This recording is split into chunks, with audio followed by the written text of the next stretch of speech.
Mga kababayan, Kulex Soliman ang malupit sa katotohanan. Live na naman tayo. Ito nga po mga kabunyog, mukhang nagkakapersonalan na po talaga. Ha? Mukha pong pinepersonal ni Polong Duterte, itong anak ni Kanor. Si Congressman Duterte, no? Si Congressman Polong Duterte, pinepersonal na po itong pamilya ni Marcos. Tungkol dito sa addict issue, yung addict issue na yan na hindi matapos, ano?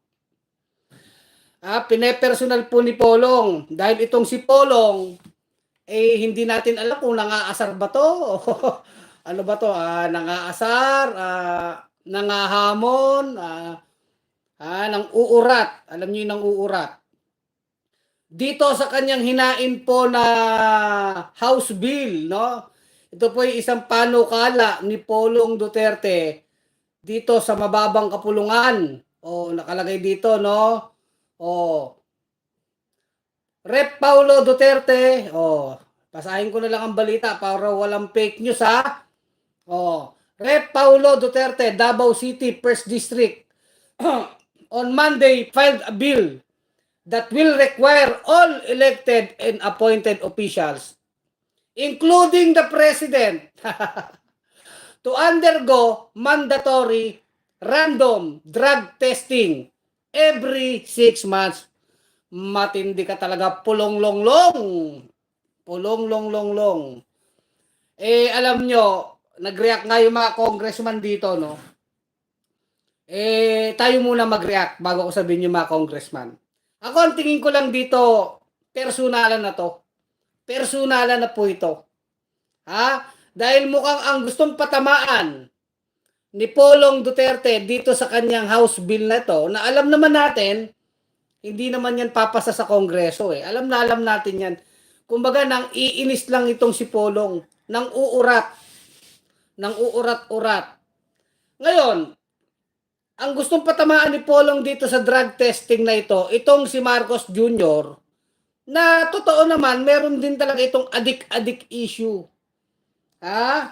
Hindi natin kinakampihan si si BBM o si BBM sa addict issue niya, mga kabunyog, mga kababayan. Tayo sa bunyog, sa katotohanan tayo. Dahil meron niyang lumabas dito, nag-viral video itong Kati Binag na ito na in-interview ng isang nung Maharlika. Ang sinasabi nitong Kati Binag na to na itong pamilya Marcos ay addict. Ito daw si Bongbong Marcos ay talagang regular na gumagamit ng coke o ng cocaine.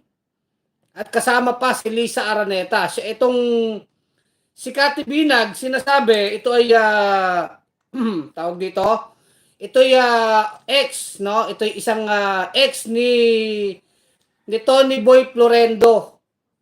Na ano ba si Tony? Special Assistant to the President yan, ano? Si Tony Boy Florendo ng Davao. Ex niya ito, ex-lover, tama ba? Yan, ex-girlfriend. At nakikita daw ni Kati Binag yang si Marcos Jr. na talagang tumitira ng cocaine. Ibig sabihin, in short, talagang pinapatunayan nito ni Binag, addict talaga tong si Marcos. At siya daw nakikita niya yun. Ngayon, ganyan yung vlog. Ito ay mga addict issue ni Marcos to. Bukod kasi sa talagang sinabi ni Kanor Duterte. Si Rodrigo Kanor Duterte, dun sa kanyang maisog rally, talagang pinagsigawan ni Kanor. Meron tayong presidenting bangag. Ano na yan eh. Public knowledge na sinasabi ng mga Duterte yan.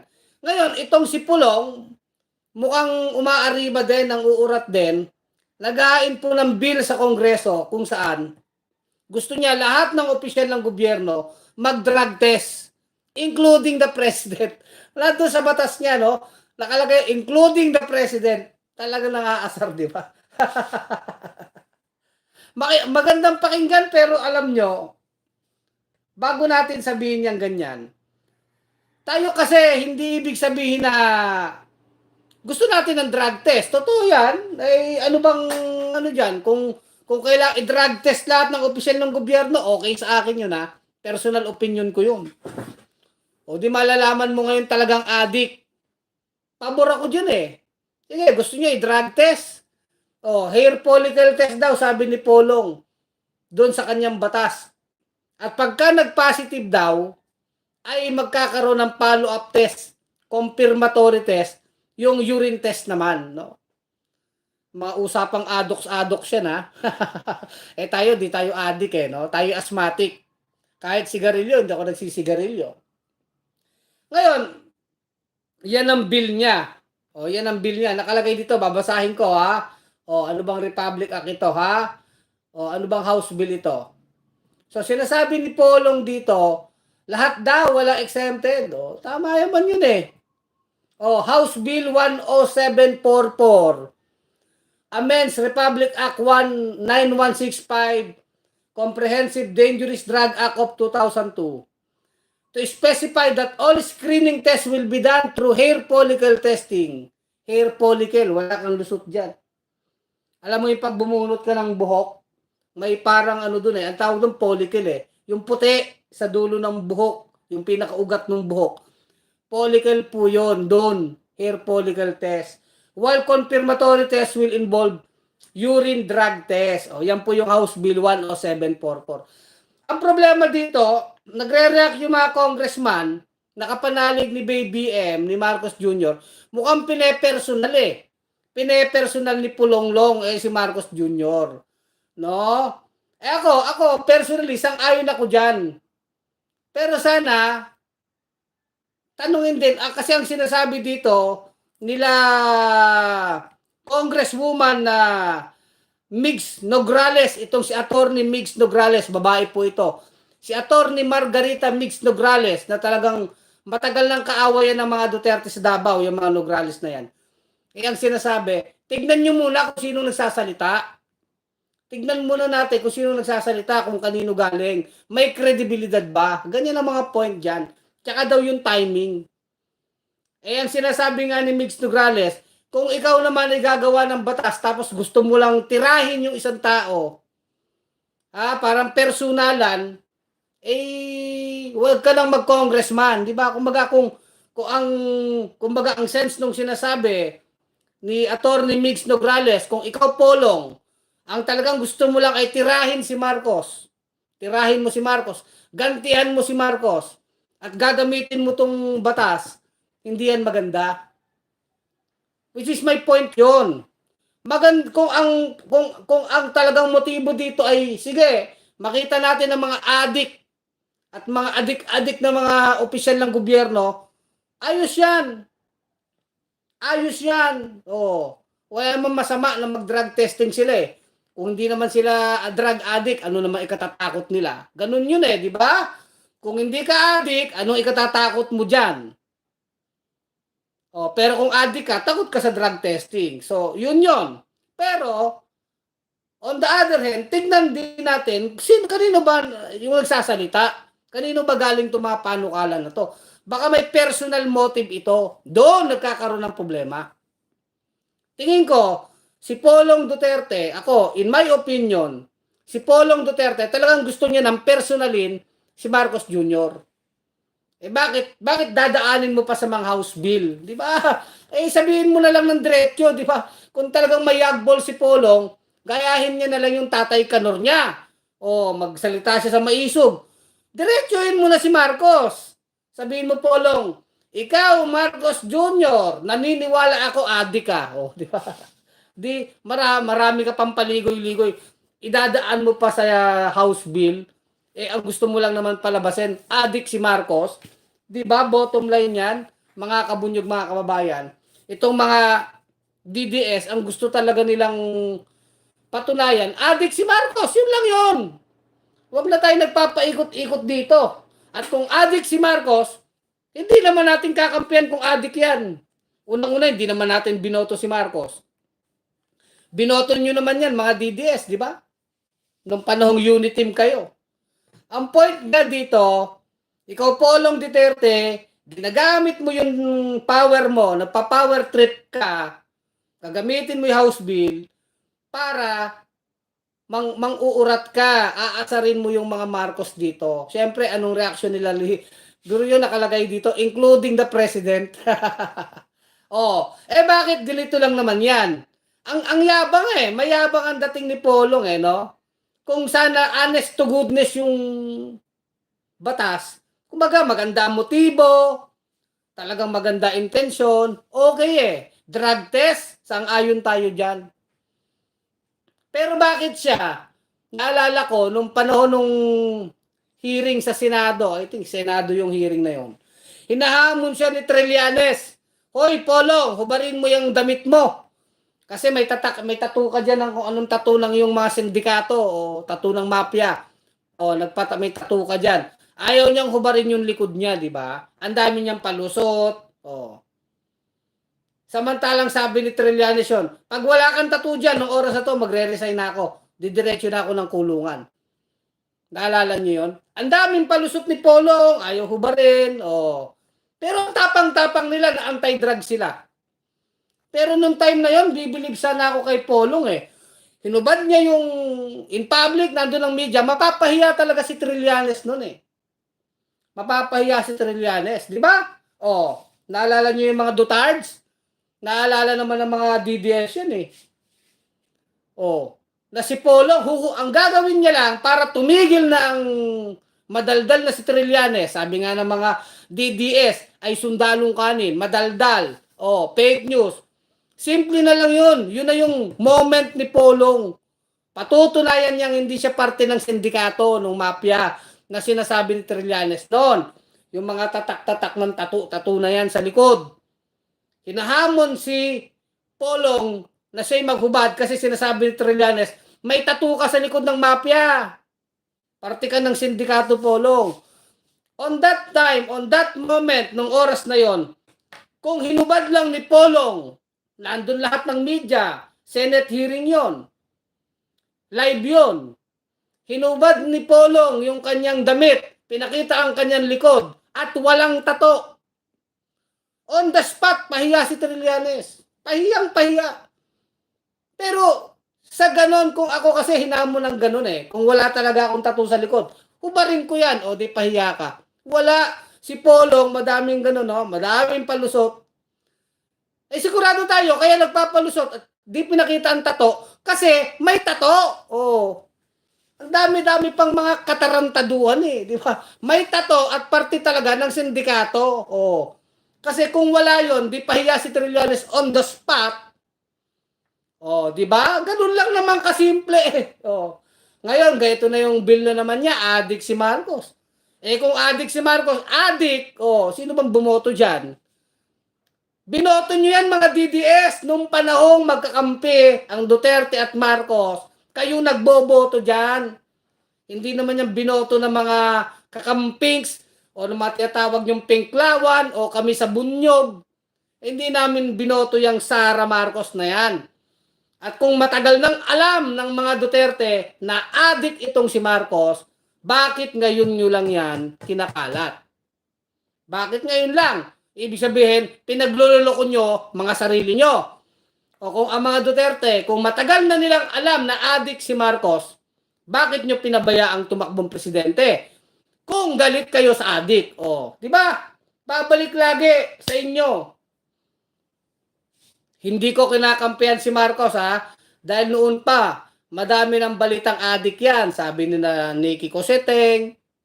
Hindi naman talaga maaaring gumagamit na ng cocaine yan. Anak ng mayaman yan. Diba? Ang daming pera ng pamilya niya. Nagta-travel sa Europe. Talagang nag-addict. Diba? Ganyan ang anak ng mayayaman. O bakit? Gina-justify ba natin yon? Hindi.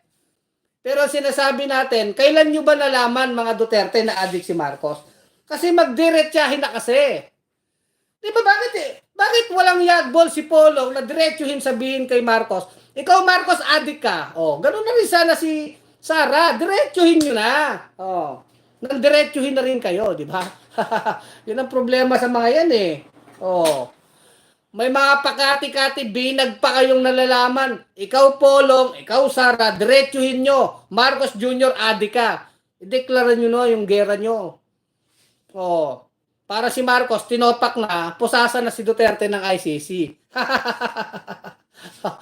Away nyo yan eh, di ba? Oh. Ngayon, nagpapanukala siya ng ganito. Oh. Ako, pabor ako dito. O sige, pabor ako sa House Bill ni Polong. Oh. Pero nung panahon kayo, oh, yung Tatay Digonyo mo, yung Tatay Digonyo mo, o halimbawa si Kibuloy, sa issue kasi ng drugs, ang gagaling eh. Akala mo kung sinong mga magagaling. Pero tignan nyo, yung panahon po nung 6.4 billion na shabu na nakalusot po sa custom, sila yun eh. Sila yon nagpalusot ng 6.4 billion ng shabu sa custom. Si Paeldon, si Man Scarpio, at nilagay sa green lane.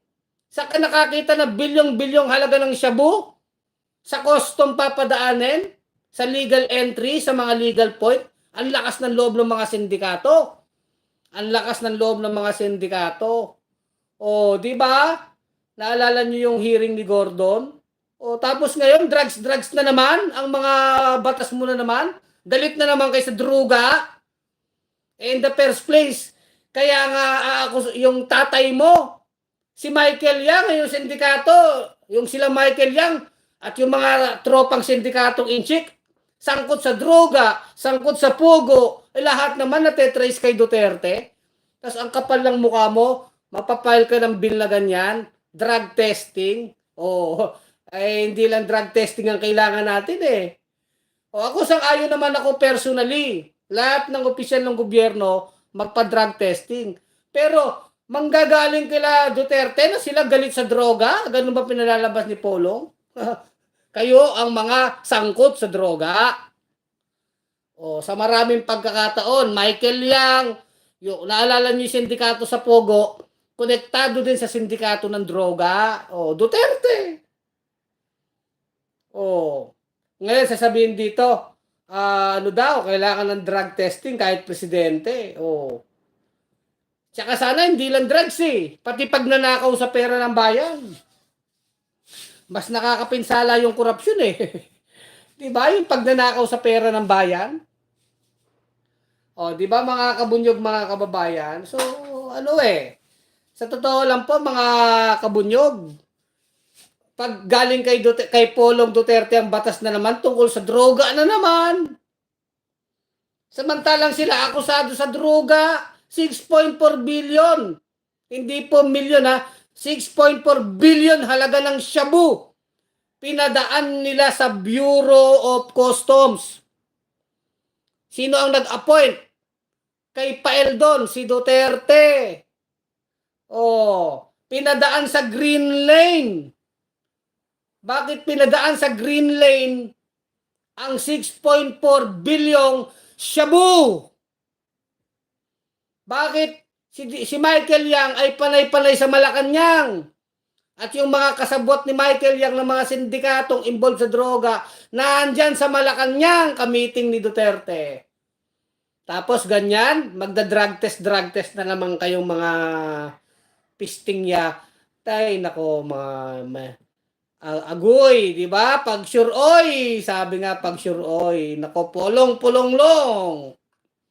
Sige, pag nauurat na si Marcos sa inyo, tinatawag niyong adik yan pipirma yan ng ICC. Eh, talagang painit ng painit ang laban ng Marcos Duterte. Eh, alam nyo, may Super Quadcom Committee hearing Super Quadcom Committee hearing na gagawin ng Congress sa August 15. Abangan natin yan. At iimbestigahan dyan, drugs, extrajudicial killings, masasangkot na rin ang Pogo dyan. ICC, yan na po ang topic dyan. Kabit-kabit na issue yan. Dahil ang sinasabi, yung pagpatay ng tao sa drug war ni Duterte, may premyo, may reward money, may sinasabing 20,000 pesos ang halaga ng buhay ng isang tao na mapapatay.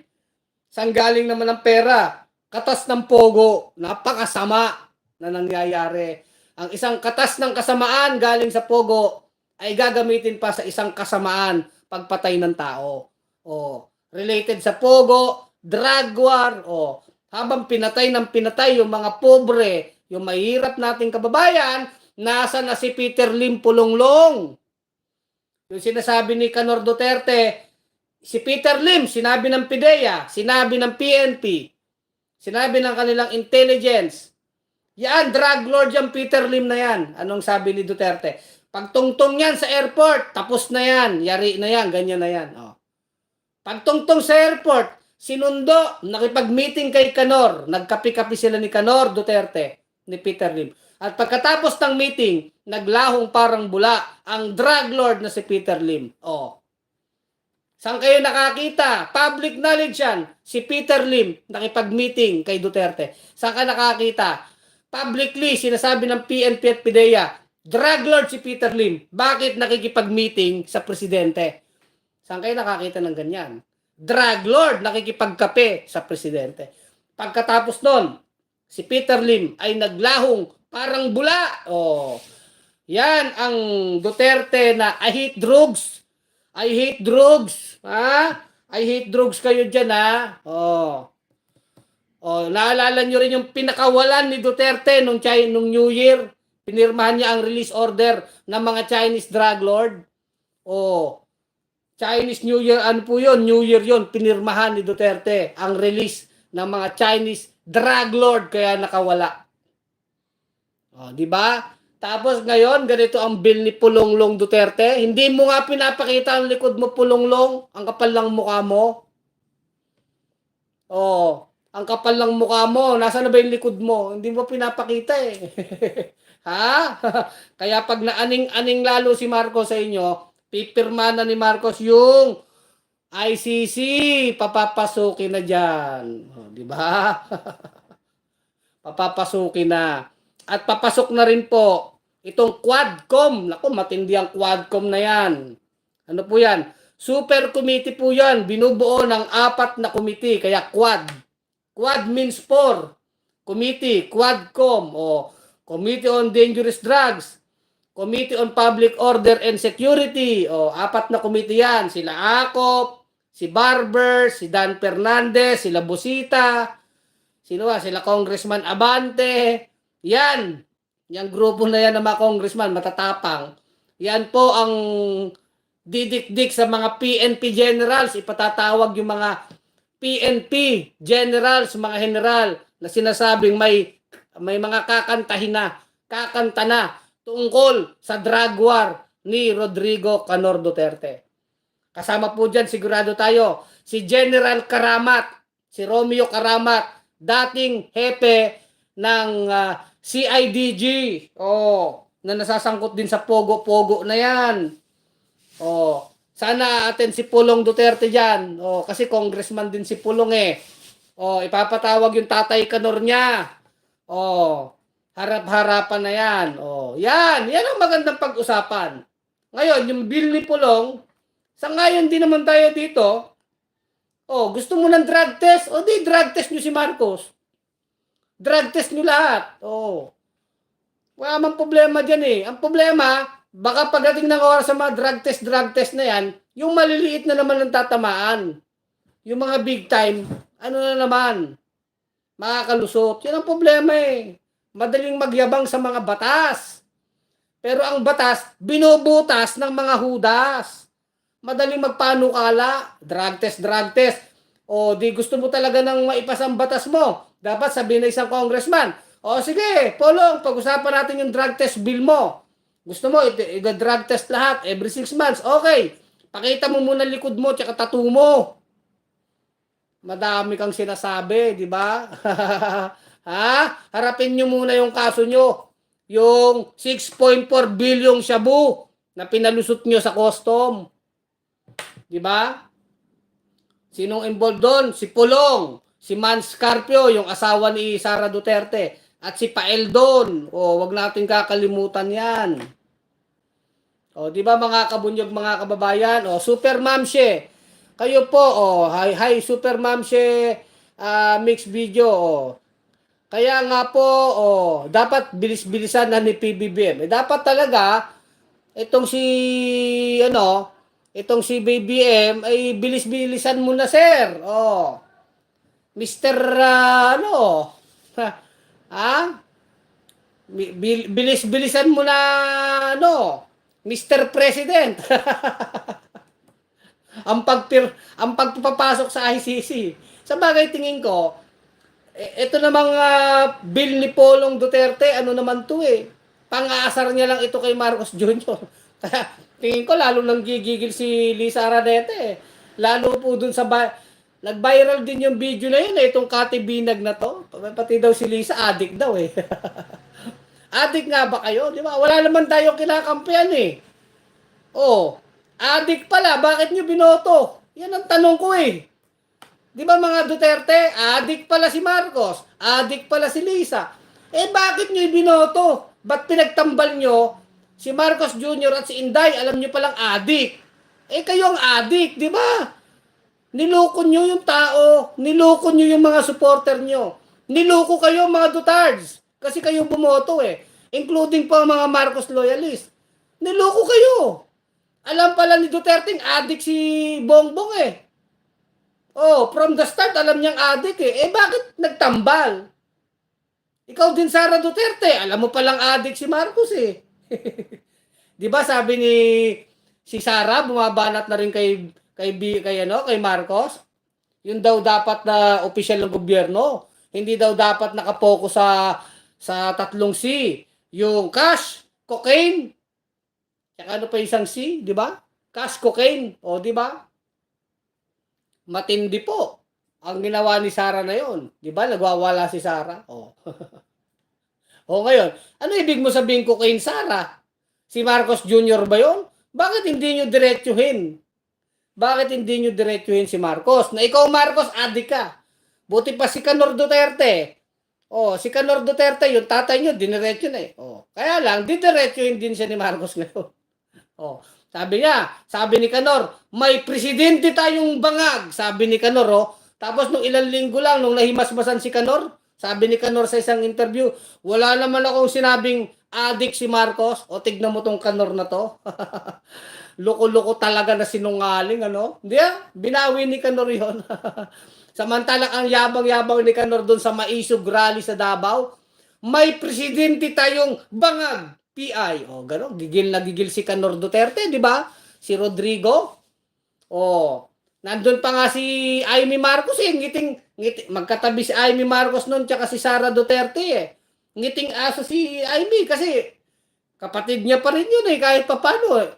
Ewan ko kay Amy Marcos kung nasasaktan ba siya kapag tinatawag na addictus ang kanyang kapatid, di ba? Kapatid niya pa rin yun. Ewan lang natin kay Amy kung patuloy siya magsisip-sip dyan sa mga Duterte. O, katabi ni Amy si Inday noon nung sinasabi ni Duterte yun na bangag si Marcos. Dinig na dinig ng buong mundo yan ha. O, tapos nung mga ilang linggo lang, in-interview si Duterte, wala daw siya sinabing addict si Marcos. Walang yaka talagang Canor ka. Lantarang manluluko talaga, di ba mga DDS? Oh. Ano na? Oh. O di ba Super Mamshi, di ba? Oh. Nanonood si Super Mamshi sa atin, ano? Oh. Sabi ni Rems, sinira nila Pinas, maraming kalaban sa ating bansa po, sir. Oh. Alam nyo, tayo, hindi naman tayo nagtatanggol kay Marcos kung addict siya, sinasabing addict. Pero sa totoo lang po maraming mga issue ng bayan na tingin ko mas madaming katinuan itong si Marcos. Kumpara mo naman dito kay Canor. Di ba? Yung issue ng China, yung issue ng kay Kibuloy, talagang pinapa-aresto ni Marcos yan si Kibuloy. Kumbaga, kahit pa paano, pinoprosecute talaga. Diba? Yung issue ng SMNI. O, kung gano'n, sa mga ganong issue, kahit pa paano, maayos-ayos si Marcos eh. Bagamat, yung mga issue niya sa presyo ng bilhin, 20 pesos kilo ng bigas, talagang sablay. Sablay, laylay, diba? O, yan ang totoo dyan. Ngayon, kung addict issue lang, kung addict issue ang pag-uusapan dyan, ano nyo yan? Patunayan nyo. Ganun lang. Kailangan mapatunayan. Di-impeach nyo si Marcos Jr. Sabihin sa mga congressman, addict si Marcos, impeach nyo. Ang problema, si Martin Romualdez ang nandyan eh. Di ba? Pero, Sabi ko nga the cat, ano yan? The kettle calling the pot calling the kettle black. Sino ka magsasabi, mga ngaral, nagtukol sa drugs, Polong? O si Kanor, o si Inday, o si Baste, nangangaral ng tungkol sa drugs. Kayo ang number 1 mga involved sa drugs. O, di ba? Yun eh. Yun. Ha? Yun po yun, mga kabunyog, mga kababayan. Di ba? Again, sinasabi ko lang, niluko kayo ni Duterte, mga Dutards. Kasi, kung matagal nang alam ni Rodrigo Duterte na adik si Marcos, ang tanong, bakit pa nagtandem si Sara at si Marcos? Yun lang. At ibinoto nyo. O, di ba? At binoto nyo. O. So, yan ang burden ngayon. Ha? Masakit ang katotohanan. Kasi unity team yan dati. O, Agila ng Davao, Tigre ng Norte. O, di ba? O, di ba? Kayo na sabi niyan. Kayo bumoto niyan. Kasi yung mga kakampings naman, si Lenny binoto. Ang bunyog, Lenny yan eh. O, may bumoto naman kay Isko Moreno. May bumoto kay Lacson. Kanya-kanyang ano yan eh. Kanya-kanyang karapatan yan eh. O, ganun talaga yun eh. O, ang bunyog, Lenny. May bumoto naman kay Lacalio de Guzman. Mga manggagawa yun. O, sino pa ba ang tumakbong presidente? Si Isko. O, may bumoto kay Lacson. Sino pa bang mga kandidato? At yung iba pang kandidato. O, yung unit team, bumoto kayo, Marcos, Duterte. O, ang problema, alam pala nila Duterte, adik, yung katandem ni Sara. O, di ba? Yun ang masakit na katotohanan. Na, kung ganun nga, ang kiniklaim ng mga Duterte, niloko kayo ni Duterte. Simple as that. Oh, simple as that. Kaya babalik pa rin yung tama sa inyo. Oh, 'di ba? Ganun yung ano ko, yung aking comment dito, mga kabunyog, mga kababayan. Kaya nga sabi nila Attorney Migs Nograles, nila Congressman Nograles, ay tingnan nyo muna kung sinong nagsasalita. Sinong source niyan? Ano ba timing niyan? Baka naman paninira lang yan. Oh. Ganon din yung sinasabi ng isang Davao congressman, si pangalan nito, isang congressman na ito, si Chino Miguel Almario, si Congressman Almario. Mga Davao congressman to, si Nograles, taga Davao din yan. Tsaka yung One Rider Party List, si Rods Gutierrez, may press con sila. Pinag-usapan nila yung proposal ni Polong na drug testing na yan, ha?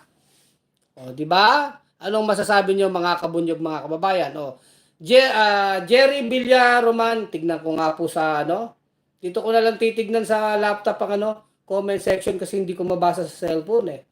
Ha? O yan, talagang yan, Jerry Villaroman, ipaliwanag kamo ni Polo kung saan niya ginamit yung 51 billion budget. Oh, tama ka diyan. Oh, 51 billion budget allocation para sa kanyang distrito sa Davao. Yan, maganda rin yung Jerry Villaroman, ha? Sang-ayon ako diyan. Ipaliwanag dapat ni Polong. Oh, Polong, saan mo dinala ang kwarta ng bayan, ha? No, saan dinala ni Polong ang pera? 51 billion po yan. Napakalaking pera niyan. Oh. Ayan, medyo mababasa ko na mas maayos po ang inyong mga comment. Oh. Sabi naman dito ni Yon, tama yan. Pagkakitaan na lang na sa vlog, total biktima din lang naman tayo, sabi ni Yon. Oh. Eh, alam niyo naman tayo, ang vlog naman ng Bunyog, ano mang kinikita nito, napupunta po sa Bunyog, ha? O, sabi ni Sas, lagi nila, simple lang, magpa-drug test, yun lang ang konklusyon. Yes, ayon tayo. Magpa-drug test na lahat ng opisyal ng gobyerno. Oh. Magpa-drug test na lahat. Pero hindi lang sana drug test. Lifestyle test. Pati mga pangungurakot, pagnanakaw sa pera ng bayan. Oh, pag isa-isahin na natin yan. Lahat ng kasamaan. Oh, bakit drug test lang? Pati lifestyle check na. Oh, sang-ayon naman ako sa drug test eh. Kung adik yan si Marcos, di adik yan, di tanggalin sa pwesto yan. Bakit naman tayo kakampi kung adik yan, di ba? In the first place nga, sinasabi ko, hindi naman tayo ang bumoto dyan. Hindi naman kakampings, hindi naman bunyog. Ang bumoto kay Marcos ay mga DDS at mga Marcos loyalist. Kaya kayo ang nagpaupo dyan. Oh, sisihin nyo sarili nyo. Niloko kayo ni Kanor Duterte. Kasi matagal na pala nilang alam na adik yan. Kung totoo nga yung informasyon nila. Ganun lang yun. Di ba mga DDS? I-deny nyo ba yan mga DDS? Sabi nyo, Agila ng Davao, Tigre ng Norte, Unit Team.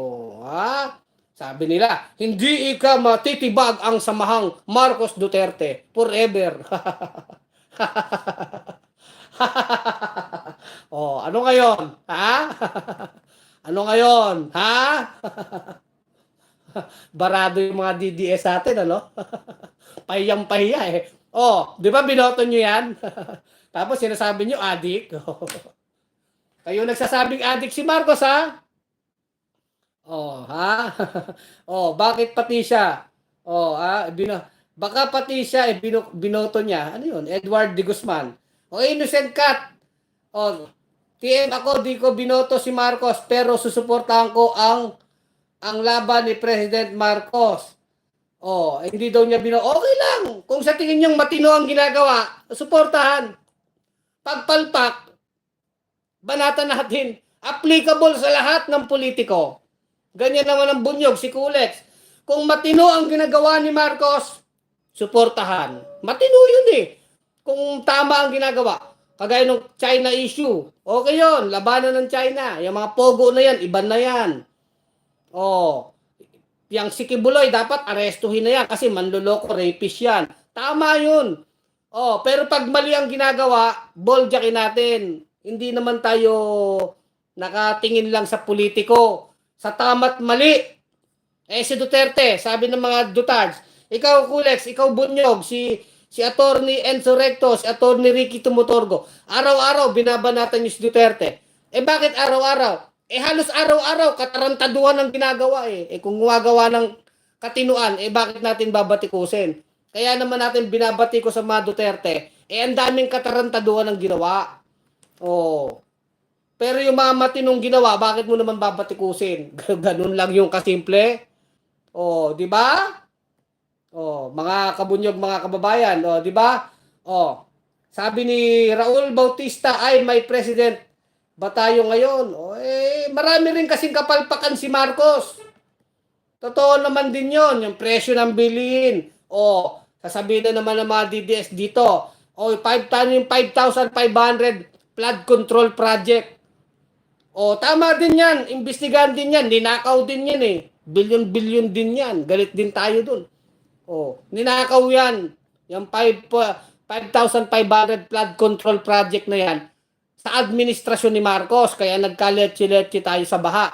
Pero tandaan natin, yung baha na yan, yung flood control na yan, ninakaw din po yan sa panahon ni Duterte. Kahit sa panahon ni Duterte, pinagnanakaw yan.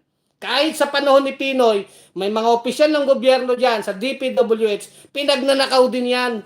Kahit sa panahon ni Pinoy, ni Noynoy Aquino, may mga magnanakaw dyan sa DPWH. Kasabwat mga kontraktor. Kahit sa panahon ni Erap, kahit sa panahon ni Gloria. Yan ang tama dyan. Kaya lang, wala namang nakukulong. Kaya nga gusto ng Bunyog, dapat may makulong dyan. Yan lagi ang panawagan ng Bunyog. Pag kurap, ipakulong. Walang santuhin dyan. Di ba? Masaya na kayo, DDS. Dapat ganon. Aminin nyo ang pagnanakaw sa flood control project. Hindi lang sa panahon ni Marcos. Kahit sa panahon ni Duterte, ninakaw din yan. Kahit sa panahon ni Pinoy, ninakaw din yan. Kahit sa panahon ni Gloria, ni Erap, pinagnanakaw din yan. Kaya nagdudusa tayo na taong bayan. Kaya dapat ang laban natin, taong bayan, magkaisa tayo, laban sa mga magnanakaw. Walang politiko. Yan ang gusto ng Bunyog. Mahalin natin yung bayan. Di ba mga Dutards? Yan ang linyada nyo eh. Para maturuan kayo ng tamang kaisipan. Yung flood control project na yan, talagang bilyon-bilyon ang pinagnanakawan dyan. Kaya tignan nyo nung nakarang bagyo. Palpak. Nagdudusa tayong lahat ng mga Pilipino. So dapat nagagalit talaga tayo sa mga magnanakaw. Kahit sinong politiko yan. Sagasaan natin yan. Di ba? Hindi yung galit kayo kay Marcos, kakampihan niyo si Duterte. O galit kayo kay Duterte, kakampihan niyo si Marcos. Mali yung ganon. Pag mali, mali. Di ba? O, maliwanag ba yan ha? Baka may magko-comment na naman ng flood control project dyan ng mga Dutards. O, i-record nyo na lang yung sinasabi ko kasi paulit-ulit kong sinasabi. O, di ba? Maliwanag.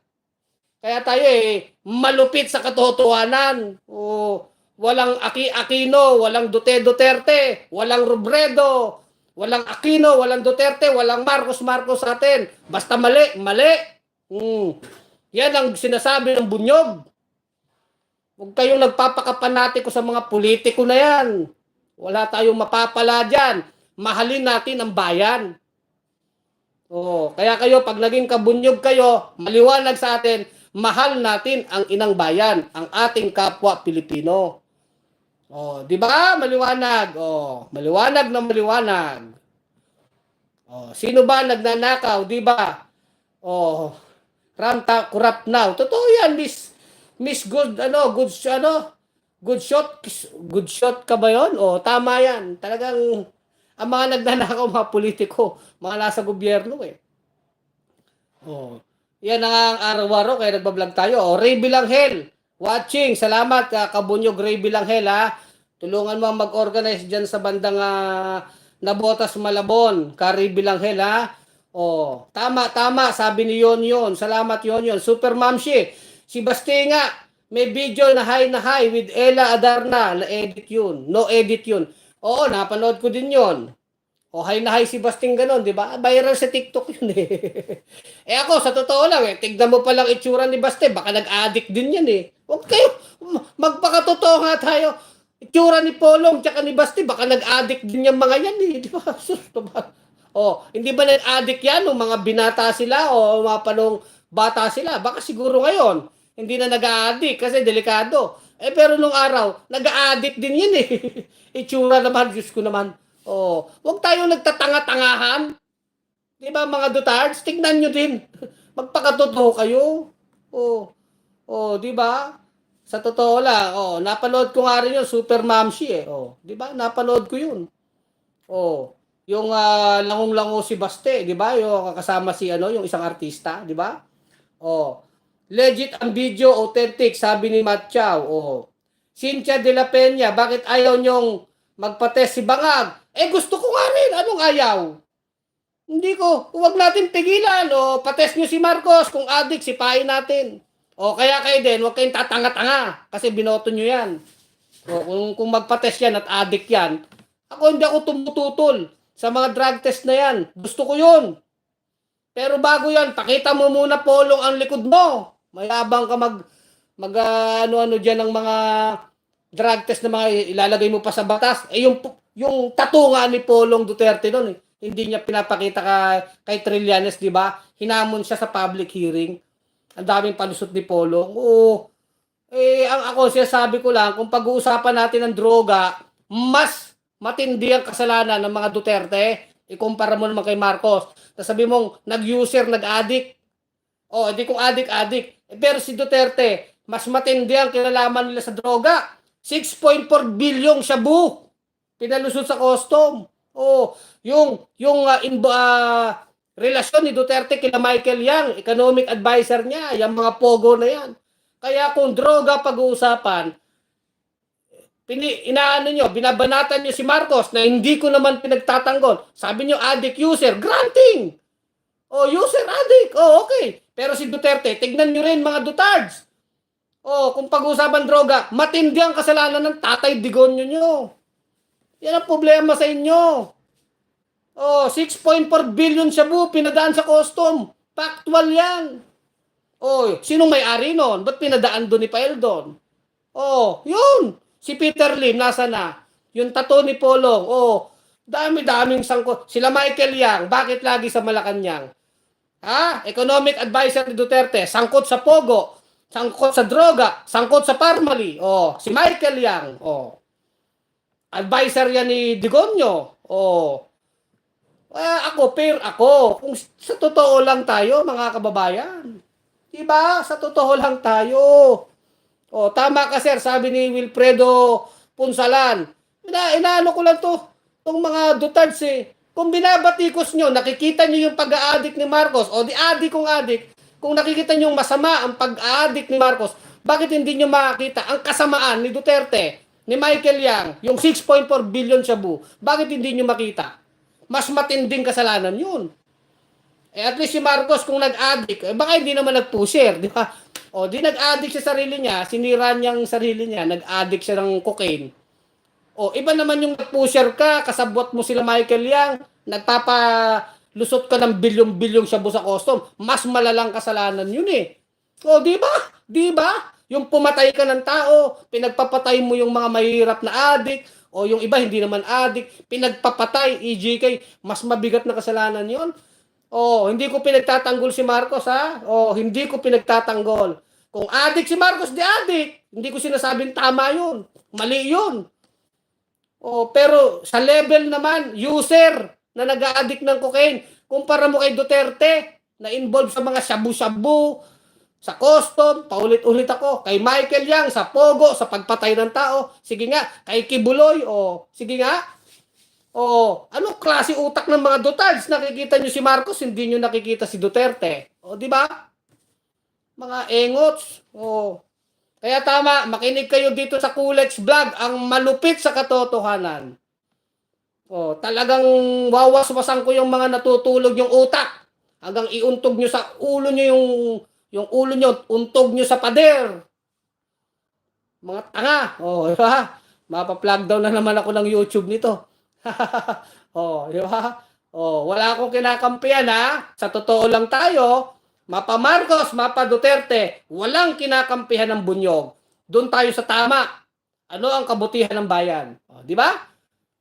Napakaliwanag po niyan.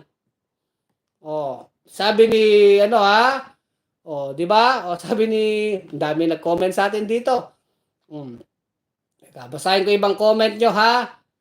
Sabi ni teka lang, ito. Sino ito Si A.R. Arvin Valles, tigil mo na yan. Di wag ka manood. Anong tigil mo na yan? Kasarapan ng pagbablog Kung ayaw nyo sa Kulex Vlog, lumayas kayo. Ayaw nyo dito sa bunyog. Mawalang galang na. Umalis kayo, di ba? Ganun lang yan, ha? So, yan. Nandiyan sila Super Mamshe. Nandiyan na ba si Kunyang Challenge, no? Sir Jimmy De Vera, nanonood ka na ba dyan? So, Kulex Soliman, sabi ni matagal si Bangag ang tamang, matanggal si Bangag ang tamang gawin. Sabi ni Jungbok. Kung Bangag nga, di tanggalin, Bangag Hindi ko naman kinakampihan di ba? Pero dapat tanggalin din yung mga yung mga hudas, yung mga magnanakaw, hindi lang Bangag. Ang mga hudas, ang mga magnanakaw, ang mga abusado, tanggalin din sa gobyerno. Di ba? Wag lang Bangag. Yun. Ha? Kulex Soliman, hanggang dito lang ating vlog, Kulex Soliman, ang malupit sa katotohanan sa bunyog pagkakaisa. Mga kabunyog, mga kababayan, tuloy ang laban.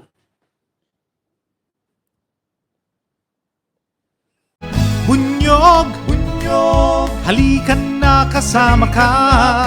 Bunyog, kapag buklod ay may pag-asa. Luzon, Visayas, Mindanao, isa ang pananaw. Sa bagong Pilipinas ang bunyog isisigaw. Bunyog.